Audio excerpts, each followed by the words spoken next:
Thank you, Maurice. Now, the East African Legislative Assembly meets amid a huge complexity.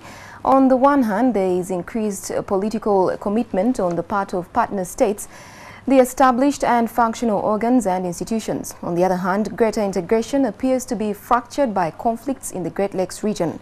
On Tech 5 tonight, Shem, the Minister for East African Affairs, joined the conversation on Facebook, Twitter, SMS. Our hashtag is #NTV Tech 5. You can get us on our Facebook page on NTVUganda fan page.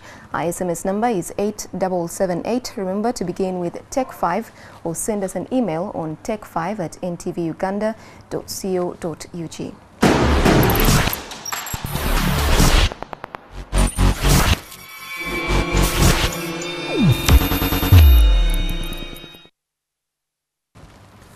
Well, thank you so much, sir, for joining us on NTV Tech 5 tonight. Thank you. Well, we will get right off with asking you how the conflicts in the region are affecting the East African integration. Well, when you talk about the effect of the conflicts in the region on East African integration, it's not a correct observation, because we have the 5 partner states which are integrating, who are members of the East African community. Our neighbors, of course, have conflicts which to a certain extent may affect our performance economically and also, of course, the peace within the region. But they do not have so much impact on our integration process. If they do have an impact, however little it is, it must at least have, something that we can discuss. What impact? You said there must be something minimal, maybe economic or political. What do we see? Well, for example, it was our hope and desire that we would have South Sudan admitted into the community. But because of the hostilities which broke out last year in December, this process has come to halt. And again, that's an effect, obviously, on what we were hoping to do. Yeah. Okay. Well, we have Edson Aturinde, who says, I would like to know what strategies are being put in place to resolve the conflicts in the Great Lakes region before the regional integration. We have within our own community protocols dealing with peace and security, and also the defense coordination protocols.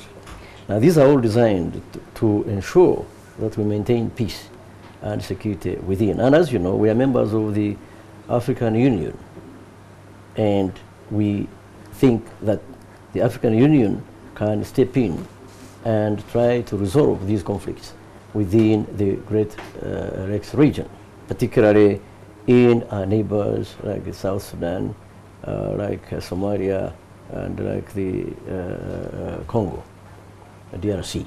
Okay.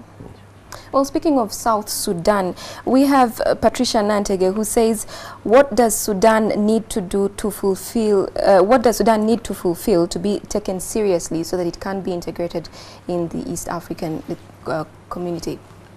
As you know, under Article 3 of the treaty, we set out criteria that any country which wishes to join the community must fulfill.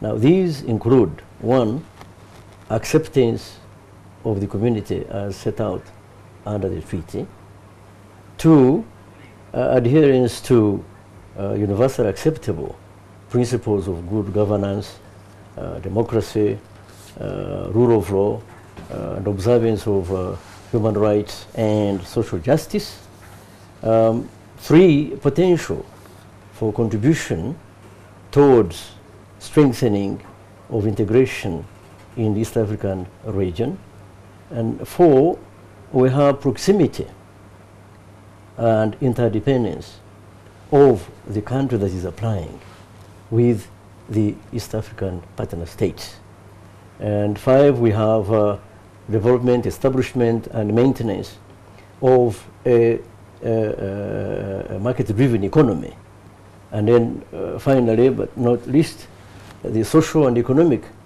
policies that are compatible with our own East African community policies. These are criteria that a country must fulfill before it is admitted into the community. All right. Oh, we have Mzee Vitas Muhire who says, my question to you, Mr. Bageine, is why not focus on uniting the East African people first before thinking of political and economic integration? We are not united yet, and this should have been the base and background of the integration. Well, when you talk of the East African people first, where does South Sudan lie? Where does Somalia lie? They are part of East Africa, aren't they?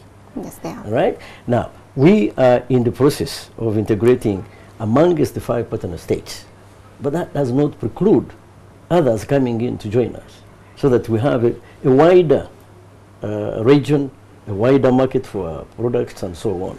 So Somalia, DRC, South Sudan are part of East Africa. And we are already in the process. We should help them to settle down and come into our community so that we can integrate together. Oh, on Tech 5, we take the questions from the public to you. And so we have Shonik Ramono who says, where do you see EALA in the next 5 years? The East African Legislative Assembly, which is Yala, has been doing a lot of legislative work. And they will continue to do much more. Because, for example, under the recently signed monetary union, we have a number of institutions that are necessary for management of the monetary union that will require legislation. And that's the job of the East African Legislative Assembly. As you probably know, laws passed by East African Legislative Assembly take precedence over the laws of the partner states in areas where we have agreed, like in the Common Market Protocol, in the customs territory, and in the monetary union. So there is a lot of work that the East African Legislative Assembly is doing and will continue to do so that we can enhance the harmonization of our laws and therefore further enhance the integration process of the East African community. Well, thank you very much, sir, for joining us on NTV Tech 5 tonight. Those are the questions that we had time for, but thank you so much for joining us. Thank you very much.